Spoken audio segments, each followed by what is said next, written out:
Namaskar.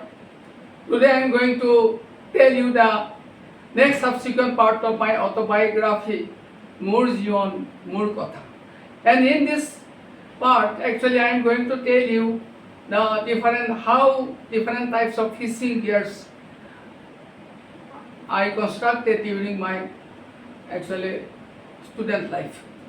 So, hey, what people listen, if anything wrong, excuse me for that. ঠুহা গালফলা খোকা কেনেকৈ সজা হয় তাৰ বিষয়ে অলপ ক'বলৈ ল'লোঁ। ঠুহা বনাবৰ কাৰণে জাতি বাঁহৰ একেবাৰে আগৰ ফালৰ পাপ থকা প্ৰায় 1-1.5 ফুট দৈৰ্ঘ্যৰ অংশটো লোৱা হয়।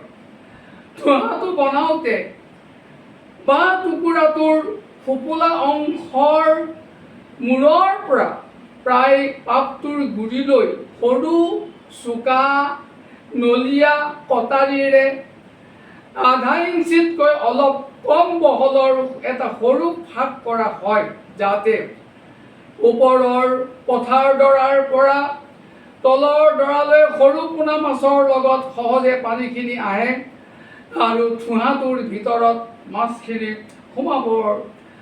সোমোৱাৰ লগে লগে বৈ যোৱা পানীখিনি ঠুহাটোৰ ভিতৰৰ পৰা তলৰ মাটিডৰালৈ সহজে বাগৰি যায়।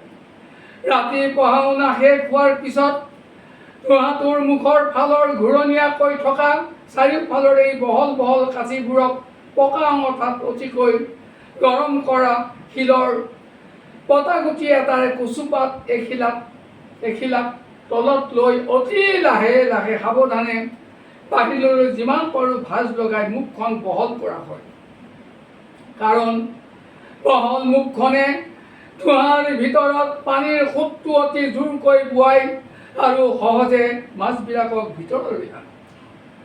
এইদৰে ঠুহাটোৰ এচটা বহল কাঠি মুখৰ ফালৰ পৰা পাপটোৰ গুৰিলৈ সম্পূৰ্ণৰূপে এৰুৱাই দিওঁতে সোঁতত বৈ অহা বেছি ঘাঁহ বন সৰু মাছ ধৰা এই সঁজুলিটোৰ ভিতৰলৈ সোমাব নোৱাৰে। তাৰোপৰি এই দীঘল ডাঙৰ ফাঁকটোৱেদি সোঁতত বৈ অহা বেছি পানীখিনি বাহিৰলৈ ওলাই অহাত সহায় কৰে। এইটো যদি কৰা নাযায়, একেৰাহে বৈ থকা এই বেছি সোঁতটোৱে ঠুহাটোৰ ভিতৰত বন্ধ হোৱা সৰু সৰু আলফুলীয়া মাছখিনিৰ কোমল শৰীৰবোৰক আঘাত কৰি খাবৰ অনুপযোগী কৰি তুলিব।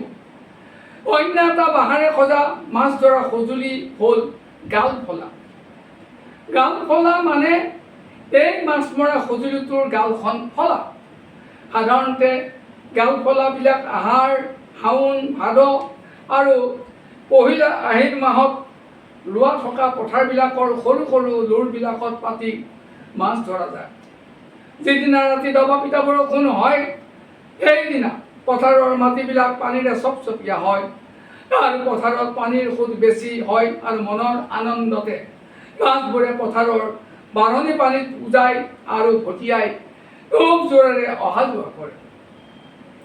পানীৰ সোঁত ইমানেই বেছি যে পথাৰৰ লোৰবিলাকেদি অতি বেগেৰে বৈ গৈ এই গালফলাবিলাকত খৰস্ৰোতা পানীবোৰ মাছেৰে সৈতে সোমাই পৰে আৰু সোঁতৰ লগত সৰু সৰু ঘাঁহ বনবিলাকো সোমাই তাৰ ভিতৰত থকা মাছবিলাকক হেঁচি গালফলাটোৰ পৰা বাহিৰলৈ আহিব নোৱাৰা কৰে। দীঘল বাঁহৰ আগৰ ফালৰ পাপ এটাৰ মুখৰ ফালে প্ৰায় 4-5 ইঞ্চিমান বহল কৰি পাপটোৰ চাৰিওফালে দীঘলীয়াকৈ সৰু সৰু ফাঁক কৰি কাঠিবিলাকেৰে গালফলাটো বনোৱা হয়। এই মাছৰ সঁজুলিটোৰ গালখনৰ ওপৰ অংশৰ মাজৰ পৰা কাঠিবোৰ দুই কাষলৈ আনি এনেদৰে বহল কৰা হয়, যাতে পথাৰৰ লোৰবিলাকেদি অহা খৰস্ৰোতা সোঁতটো এই সঁজুলিটি পাতিবৰ সময়ত তাৰ গালখনৰ ঠিক মাজেদিকৈ সঁজুলিটিৰ তলিত পৰে। ফলত মাছবিলাক গালফলাটোৰ বাহিৰেদি পিছৰ মাছ পথাৰলৈ ওলাই যাব নোৱাৰে। গালখনৰ বাহিৰেদি মাছবিলাক ওলাই যাব নোৱাৰিবৰ কাৰণেও এই অংশৰ ওপৰত ঘাঁহ বনেৰে ঢাকি দিয়া হয়। এই সঁজুলিবিধ বনোৱাৰ পদ্ধতিটো ঠুহাৰ পৰা বেলেগ ধৰণৰ। ইয়াক বনাবৰ বাবে বুঢ়া জাতি বা মুকাল বাঁহৰ আগফালৰ প্ৰায় 2-3টা পাপ থকা অংশৰ প্ৰয়োজন। গাল ফলাটো তলৰ ফালে মাটি নাযাবৰ কাৰণে, ফাটি নাযাবৰ কাৰণে একেবাৰে শেষৰ পাপটো কাশীটোৰ সৈতে ৰখা হয়। পাপ দুটাৰ মাজৰ অংশটোত প্ৰায় 5 ভাগৰ 1 ইঞ্চিৰ অন্তৰে অন্তৰে ধোঁৱাৰ দৰে দীঘল দীঘলকৈ সৰু সৰুকৈ ফাক ফাক কৰি সঁজুলিটোক চাৰিওফালে বৃত্তাকাৰ কৰা হয়, যাতে সঁজুলিটোৰ ভিতৰলৈ মাছৰ লগত অহা ভূতবিলাক সেই ফাকটোৱেদি বাহিৰলৈ ওলাই যাব পাৰে। গাল ফলাটোৰ তলৰ ফালৰ প্ৰায় আধা অংশ ঠিক মুখলৈকে সৰু সৰু ঘূৰণীয়া দীঘল খোলা খেতি কৰি দুডাল বকটুখিন বুঢ়া পেটৰ প্ৰচাৰে পথালিকৈ টানকৈ পকাই পকাই বান্ধি মচাগাঠি দি দি ঘূৰণীয়া কেটিত গাল ফলাটোৰ গালখন আৰু মুখখন আৰু বহল কৰি বনোৱা হয়। Hey world people, let me stop today. Actually, probably you are able to know the mechanism of different type of fishing gears, and this is one kind of fishing gears. Galfola, 2 kinds of fishing gears, and Galfola and Tua. And this mechanism actually you should know actually when you are going to catch the fish. The next program I will tell you regarding the mechanism of construction of fishing gear hookup. Hey world people, if anything wrong, excuse me for that. Thank you very much.